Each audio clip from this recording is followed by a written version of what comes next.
اور آج کا ہمارا موضوع ہے تاریخ ایران، یعنی ہم دراصل ایران عظمیٰ یا گریٹر ایران کی بات کر رہے ہیں۔ جی، ذرا اس کے پھیلاؤ کا تصور کریں۔ مغرب میں اناطولیہ، مصر اور آبنہ باسفورس سے لے کر مشرق میں قدیم ہندوستان تک، اور شمال میں قفقاز کے برفانی پہاڑوں سے لے کر جنوب میں خلیج فارس تک۔ یہ ایک ایسا وسیع و عریض خطہ ہے جو دنیا کی ان گنتی کی چند تہذیبوں کا گڑھ رہا ہے، جن کا تسلسل آج تک کسی نہ کسی شکل میں قائم ہے۔ یہ جو جغرافیائی پھیلاؤ ہے نا، دراصل یہی اس پوری تاریخ کی چنجی ہے۔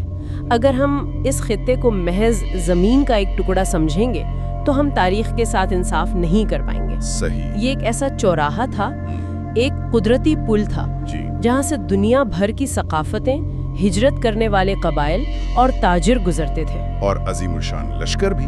بالکل۔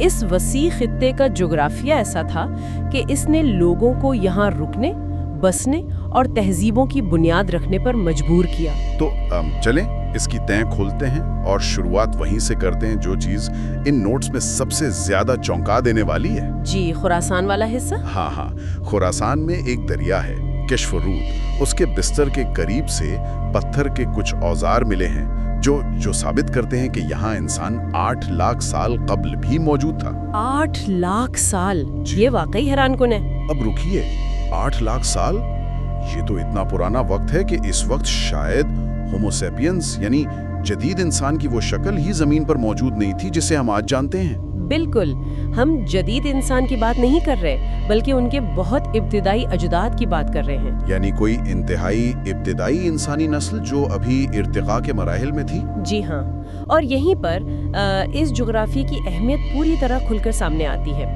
اگر ہم اسے وسیع طرح تناظر میں دیکھیں تو افریقہ سے نکلنے کے بعد ایشیا اور یورپ تک پہنچنے کا سب سے قدرتی اور محفوظ راستہ یہی ایرانی خطہ تھا۔ ایک ہائی وے کی طرح؟ بالکل، ایک ہائی وے کی طرح۔ یہاں کے پہاڑ اور وادیاں انہیں پناہ دیتے تھے اور دریا زندگی کی ضمانت۔ جب ہم 8 لاکھ سال پرانے پتھر کے اوزاروں کی بات کرتے ہیں تو یہ محض پتھر کے ٹکڑے نہیں ہیں۔ تو پھر یہ کیا ہے؟ یہ اس بات کا ثبوت ہے کہ کوئی ابتدائی انسان وہاں بیٹھا تھا، اس نے سوچا اور ایک پتھر کو دوسرے پتھر سے تراش کر شکار یا کھال اتارنے کا ایک آلہ بنایا۔ واہ! اور جو بات سب سے زیادہ قابل غور ہے وہ یہ ہے کہ جب یورپ ابھی تہذیب سے قبل کے دور میں تھا، ایران مشرق وسطیٰ کے دیگر علاقوں کی طرح ایک جدید متمدن دور میں داخل ہو چکا تھا۔ یہ تقابل واقعی حیران کر دینے والا ہے، یعنی یہاں انسانی شعور کی چنگاری بہت پہلے سے لگ چکی تھی۔ بالکل۔ ان نوٹس میں ان باقاعدہ غاروں کا بھی ذکر ہے جہاں انسانوں نے پناہ لی، جیسے بہے شہر کے قریب کمر بند غار اور تریجان میں واقع ہوتو غار۔ ہاں، ان کی تاریخ تقریباً 9000 سال قبل مسیح بتائی جاتی ہے۔ صحیح، لیکن غاروں سے نکل کر بات جلدی ٹیلوں تک پہنچ جاتی ہے، گنج درہ، سراب کا ٹیلا اور زاغا کا ٹیلا۔ اب سننے والوں کے ذہن میں یہ سوال آ سکتا ہے کہ یہ ٹیلیں کیا ہوتے ہیں؟ کیا یہ قدرتی پہاڑیاں ہیں؟ یہ بات اہم سوال ہے۔ آثار قدیمہ کی زبان میں ٹیلا کسی قدرتی پہاڑی کو نہیں کہتے۔ دراصل ہوتا یہ تھا کہ قدیم انسان کچی مٹی کے گھر بناتے تھے۔ اچھا۔ دہائیوں یا صدیوں بعد جب وہ گھر گر جاتے تو لوگ اسی ملبے کو ہموار کر کے اس کے اوپر نیا گھر بنا لیتے تھے، یعنی اسی جگہ پر دوبارہ تعمیر۔ بالکل، جی بالکل۔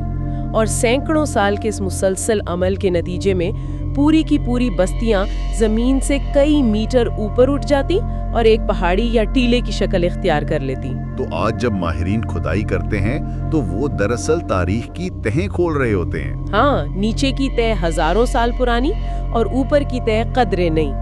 ان ٹیلوں سے ملنے والے آثار ثابت کرتے ہیں کہ 4 سے 9000 سال قبل مسیح میں یہاں کا انسان صرف شکار نہیں کر رہا تھا، بلکہ اس نے گندم بونا اور جانور پالنا شروع کر دیا تھا۔ یہاں آ کر بات واقعی بہت دلچسپ ہو جاتی ہے، کیونکہ جب انسان ایک جگہ ٹک کر رہنے لگتا ہے تو اسے نئی چیزوں کی ضرورت پڑتی ہے۔ بالکل، روزمرہ کی اشیاء۔ کاشان کے قریب واقع سیلک کی تہذیب کا ذکر بہت نمایاں ہے، جس کی تاریخ 5 سے 6000 سال قبل مسیح تک جاتی ہے، اور خاص بات یہ ہے کہ اس خطے کو مٹی کے برتنوں کا گہوارہ کہا جاتا ہے۔ جی، مٹی کے برتنوں کا گہوارہ، یہ بہت بڑا ٹائٹل ہے۔ یہاں سے 4000 سال قبل مسیح کے برتن ملے ہیں، ये कोई छोटी इजाद नहीं थी। इसका मतलब था कि अब वो खुराक को जखीरा कर सकते थे और पानी उबाल सकते थे, जो बका के लिए एक बहुत बड़ी पेशरफ्त थी। लेकिन यहाँ जो बात सबसे ज्यादा हैरानकुन है वो ये है कि इस दौर में एक और जबरदस्त चीज इजाद हो रही थी। वो क्या? तीसरे हजारा कब्ले मसीह के आगाज में खूजिस्तान में एक रस्मुल खत इजाद हो चुका था, जिसे इलामी आगाजिन या प्रोटो इलामाइट कहा जाता है। रस्मुल खत? जरा इसको समझने में मदद करें। ये तस्वीरी रस्मुल खत कैसा दिखता था? क्या ये लोग दीवारों पर कहानियां और शायरी लिख रहे थे? नहीं, इब्तिदाई अदवार में लिखाई का मकसद कहानियां या शायरी महफूज करना नहीं था। ये बुनियादी तौर पर कदीम दुनिया की स्प्रेडशीट्स थीं। स्प्रेडशीट्स यानी हिसाब किताब? बिल्कुल। जब मुआशरे बड़े होने लगे और तिजारत फैलने लगी तो जुबानी याद रखना मुमकिन नहीं रहा कि किसने कितनी गंदम दी या कितनी भेड़ें उधार लीं। सही। इसलिए उन्होंने मिट्टी की तख्तियों पर लकीरों और तस्वीरों की मदद से हिसाब रखना शुरू किया। और ये सिर्फ एक गांव तक महदूद नहीं था। जाबुल के जले हुए शहर और फारस के इलाकों से भी इसी रस्मुल खत के नमूने मिले हैं। इसका सीधा सा मतलब ये है कि ये इलाके मेसोपोटामिया यानी बैनुल नहरैन के साथ बहुत गहरे तिजारती राब्तों में जुड़े हुए थे। बिल्कुल, आप इसे आज की ग्लोबलाइज सप्लाई चेन की एक बहुत इब्तदाई शक्ल कह सकते हैं। ये तो वाकई एक हैरान अंगेज ग्लोबल नेटवर्क की तरह महसूस होता है। आमतौर पर जब सल्तनतों की बात होती है तो लोगों का ख्याल होता है कि शायद ईरान में शुरू से ही कोई एक अकेला बादशाह था जो पूरे मुल्क पर हुकूमत करता था। हाँ, ये एक आम गलतफहमी है। लेकिन ये नोट्स इस तस्वुर को बिल्कुल तोड़ देते हैं। इस सरजमीन पर कोई एक कौम नहीं थी, बल्कि मुख्तलिफ ताकतवर कबाइल थे।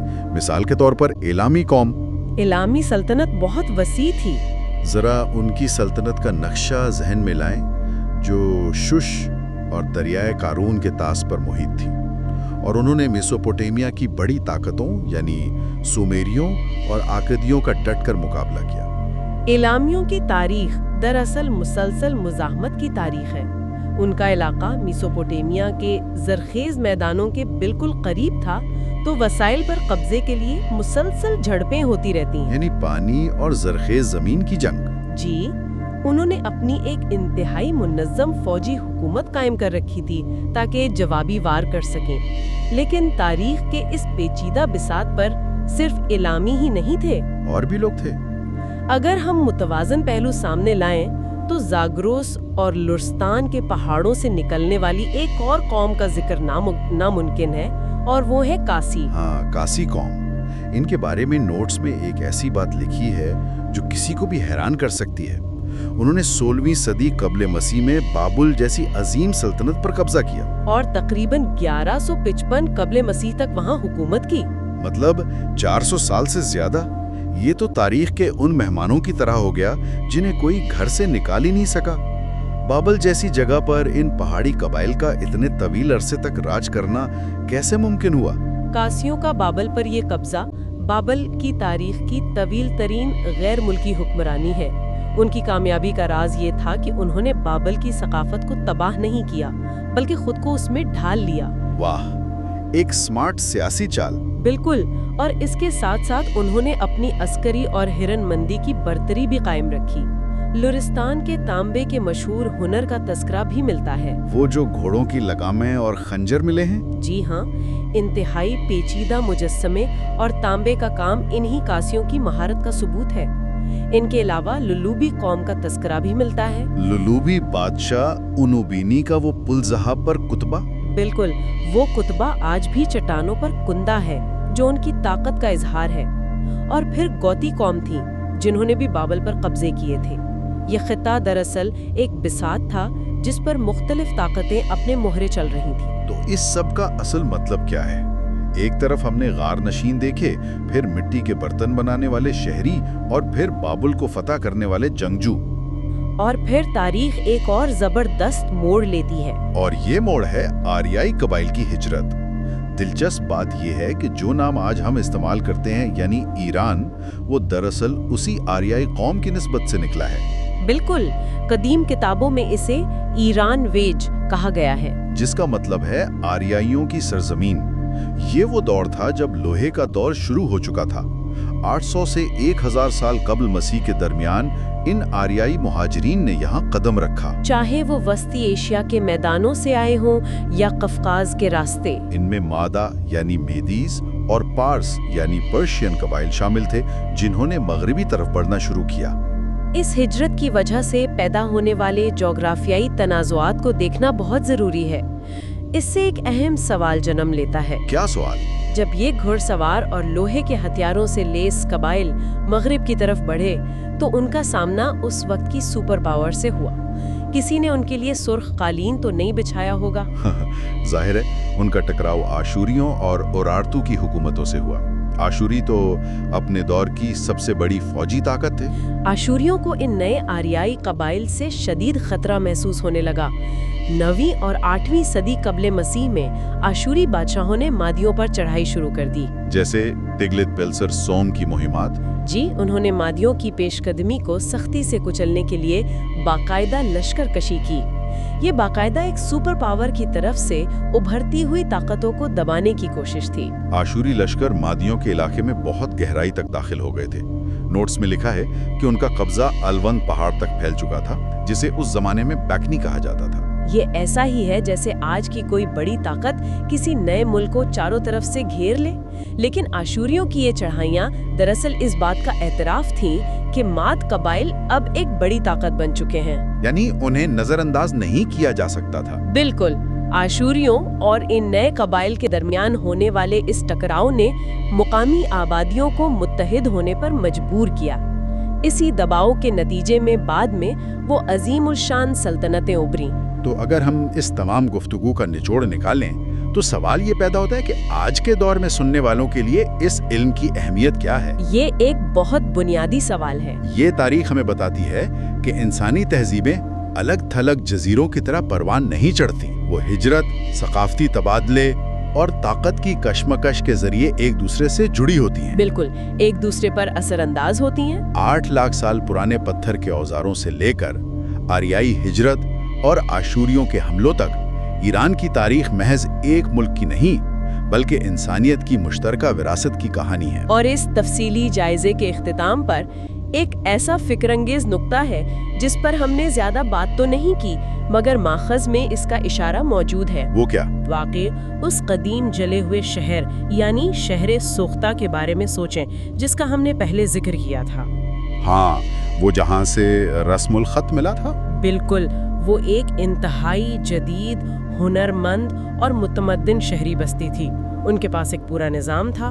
लेकिन सवाल ये है कि ऐसी बस्ती को किस चीज़ ने आग के शोलों की नज़र करके हमेशा के लिए राख बना दिया होगा। ये तो वाकई सोचने वाली बात है। क्या कोई हमला था या कोई अंदरूनी बगावत? ये कदीम दुनिया का वो पुरअसरार मुअम्मा है जिसकी खोज अब सुनने वाले खुद कर सकते हैं। बिल्कुल, तारीख के सफ़ात में ऐसे बेशुमार राज पोशीदा हैं। आज के इस तफसीली जायजे में हमने तारीख की जो तहें खोली हैं, उम्मीद है उनसे पुरानी दास्तानों को देखने का एक नया ज़ाविया मिला होगा। हम जल्द ही किसी नए मौजू के साथ दोबारा हाजिर होंगे। अपना ख्याल रखिएगा।